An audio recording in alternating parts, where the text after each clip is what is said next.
Have you ever completely cut someone out of your life or wanted to or thought about it? Well, this is for you. Also, if you have been completely cut out of someone's life, this is also for you. And before we dive in, I want you to think about these questions while I'm sharing this article with you. What mistakes can we make and still ask for forgiveness? What do we owe one another? What do we owe ourselves? So in this article from The Atlantic called That's It, You're Dead to Me, Caitlin Tiffany talks about how there is the rise of using the term toxic to label behaviors that she might argue is not so toxic. There has also been an increase of cutting people off or completely severing ties with someone at the moment there is conflict instead of working through that conflict. Listen to this. Last spring, my boyfriend sublet a spare room in his apartment to an aspiring model. The roommate was young and made us feel old, but he was always game for a bottle of wine in the living room, and he seemed to like us, even though he sometimes suggested that we were boring or not that hot. One night, he and my boyfriend started bickering about which Lorde album is better, the first one or the second one. This kind of argument can be entertaining if the participants are making funny or interesting points, but they weren't, and they wouldn't drop it. The roommate was getting louder and louder. It was Friday, I was tired, I snapped loudly and said, "This conversation is dumb and I don't want to keep having it." I knew it was rude, but I thought it was expedient, eldest sibling rude. So I was sort of shocked when the roommate got up without a word, went into his room, slammed the door, and never spoke to me again. Though he lived in the apartment for the next several months, I saw him only once more on the way to the bathroom. We didn't make eye contact. Another time, I was on a Zoom call in the living room and heard from behind his closed bedroom door the Avril Lavigne song Girlfriend, the chorus of which is a peppy, "Hey, hey, you, I don't like your girlfriend," playing at a pointed volume. Eventually, my boyfriend texted to see if he would talk about the situation. He replied that there wasn't much to say except for one thing. "Your girlfriend is toxic," he warned, followed by an emoji of a monkey covering its face. The accusation was upsetting because I crave approval at all times from everyone around me, but it was also surprising because toxic is an internet word. I had seen all kinds of advice on Twitter, Instagram, TikTok, and Reddit about how to deal with toxic friends, generally by never speaking to them again. But I had rarely heard it used offline, and then only semi-ironically, or in regard to people who were objectively terrible. I had never had to consider whether it would be a word that would be applied to me. The internet is wallpapered with advice, much of it delivered in a cut and dry, cut 'em loose tone. Frankly, worded listicles abound. For example, 7 tips for eliminating toxic people from your life, or 7 ways to cut a toxic friend out of your life. On Instagram and Pinterest, the mantras are ruthless. There is no better self-care than cutting off people who are toxic for you. If I cut you off, chances are you handed me the scissors. This signature smugness and sass of Twitter are particularly well suited to dispensing these tidbits of advice. "I don't know who needs to hear this," a tweet will begin, suggesting that almost anyone might need to hear it, but if someone hurts your feelings, you are allowed to get rid of them. There is even a WebMD page about how to identify a toxic person, defined aggressively unhelpfully as anyone whose behavior adds negativity and upset to your life. Well, by that measure, okay, I'm going to stop here because we're at the 3-minute mark and I want to make this a series about this article. So this is part 1, but I'm curious. Do you think that in our culture, we are too quick to define someone as toxic? What are examples in your own life of where you have been cut off or you have cut someone else off? And under this new kind of framework, would you have maybe acted differently? Do you feel like the proliferation of pseudo therapy language on Instagram and Facebook and all the places has made us more quick to cut off anyone who inconveniences us in any way? And I guess a final question would be, what do you think are the detriments of this when it comes to community culture, collectivist culture? If a member of the community must kind of live in fear that at any moment, if they do something to displease another member of the collective, they might be forever completely, severed from that connection, and kind of put into emotional exile. And then on the flip side, like if you have to be in a constant state of cutting off anyone who ever inconveniences you, one of my favorite things that I understood always says is that community does not speak the language of inconvenience. Like community culture, when you love someone, you take up their concerns. Like they're allowed to come to you, they're allowed to inconvenience you, and that obviously conflict and abuse is a completely different conversation, and we can work through conflict together, like as a community. And then, there are fine lines between like a normal conflict that's healthy to be resolved and like an abusive situation. But do you think that we live in a culture that prioritizes self-optimizing the individual at all costs? And what are the ramifications of that? If you feel comfortable, share your experiences with regards to this topic in the comments, and then go on and watch part 2 if you want to hear more excerpts from this article and think more critically about some of these questions.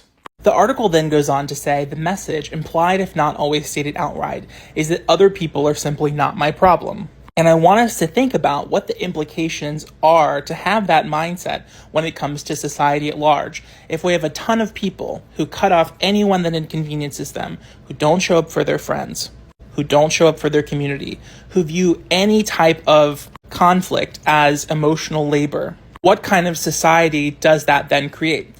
The author goes on to say, I find this stuff tough to read. Like most people I know, I've surely hurt everybody I love at least once, plus this roommate. I talked down to him, an obvious red flag, and he did what he was supposed to do, according to the prevailing online wisdom. He acted quickly to protect himself.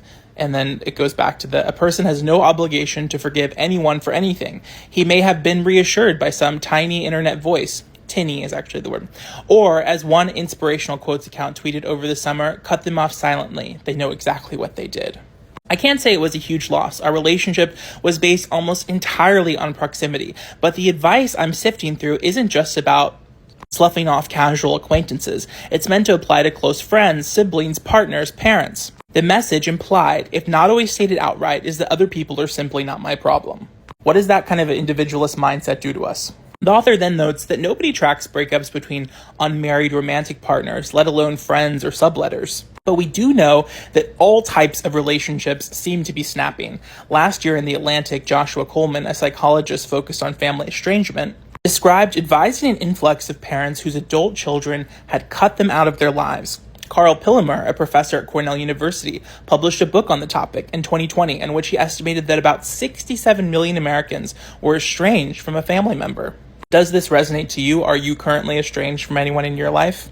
The article goes on to say some blame self-absorbed young people. In New York Times column last year, David Brooks employed the work of Pillemer and other experts to argue that the estrangement epidemic might be driven by a generational shift in what constitutes abuse.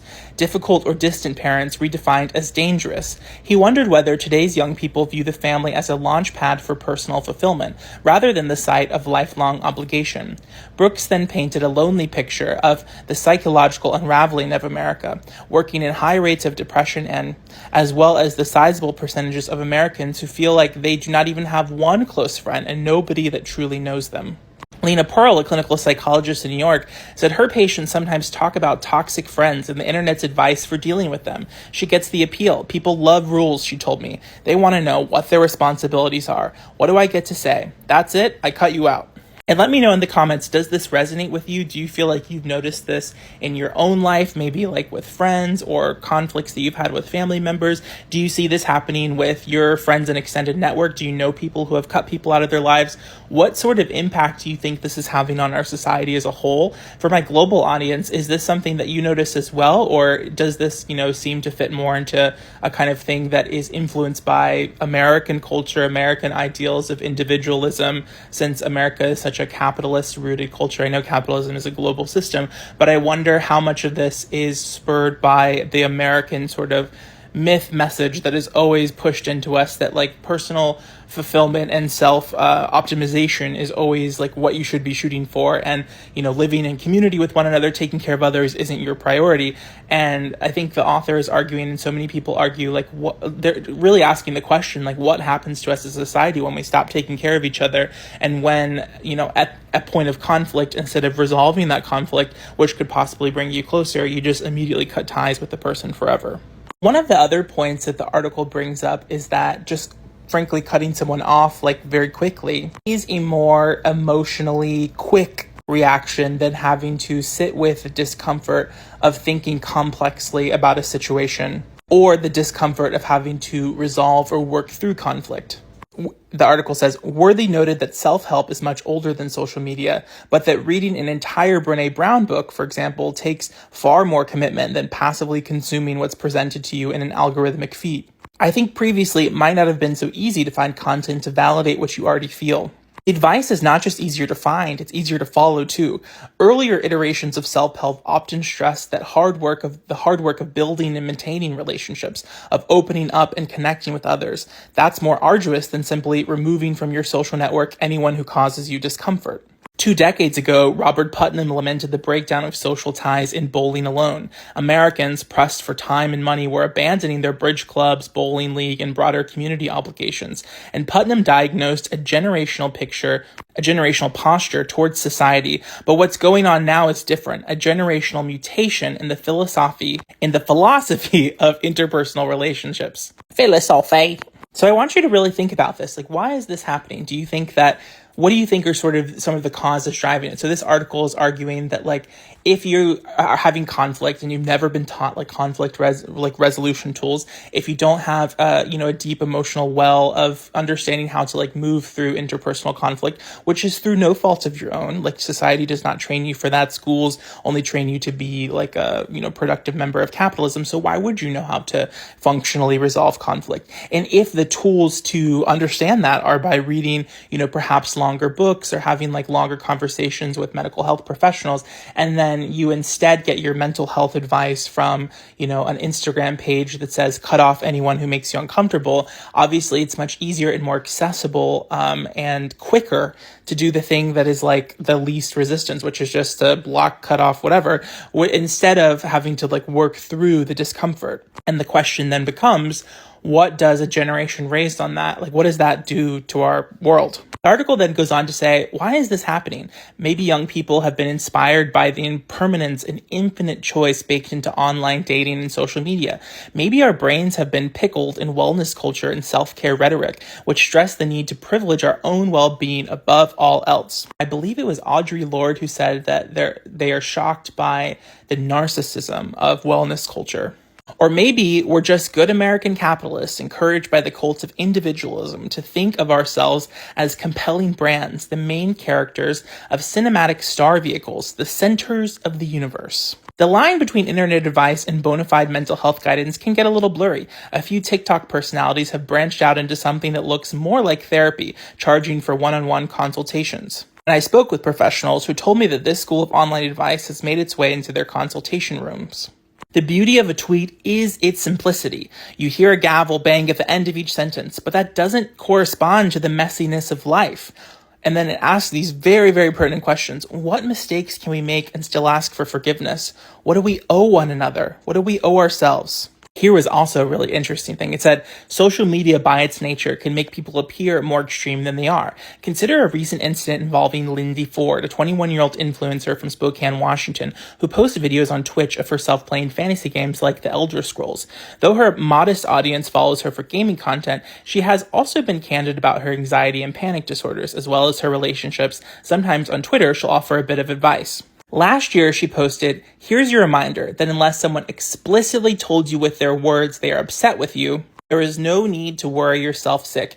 You have no mental or emotional obligation to people who do not communicate with you, no matter how much you love them. The tweet was shared more than 50,000 times, in many cases approvingly, but others saw Ford's message as wrong or even dangerous, describing it as an insane thing to say, and a great entry in the short but rich history of sociopathic advice on social media. I'm curious, what do you think about that? Because this implication that you only have to resolve conflicts of people who speak to you directly, it sort of makes sense in the individualist capitalist lens because it absolves you of having to ever do like emotional labor or emotional work. Whereas I think the collectivist lens and like the caring community care lens is saying that like showing up for one another it shouldn't be so you focused. It's like everything is not about you. Like everything is not about just you optimizing yourself. It's about creating community, fostering connections that last a lifetime, showing up for each other even when it's difficult, reaching out even when someone hasn't reached out to you, showing up for someone when they might not have the words, they might not have the, intellectual, emotional space to know how to reach out, but it's saying that like you're more than this like reductive hyper individualistic thing. And I think that the article is arguing that social media and these types of things have made us lose have made us lose this ability to think complexly and long term about our relationships. And now with like the hyper era of just like you have extensive choice, you can just discard things, discard people. And that type of culture, when you can just discard anyone who disagrees with you, what kind of culture does that create? What kind of people does that make? Like people that just believe that the second they're uncomfortable, the second someone disagrees with them, the second they have conflict, they can just cut them out of their lives forever. What does that do to your psyche long term? What does that do to the psyche of a community, to the psyche of a society? I think that's the main question that we're trying to get to with this article and with this video series I'm doing.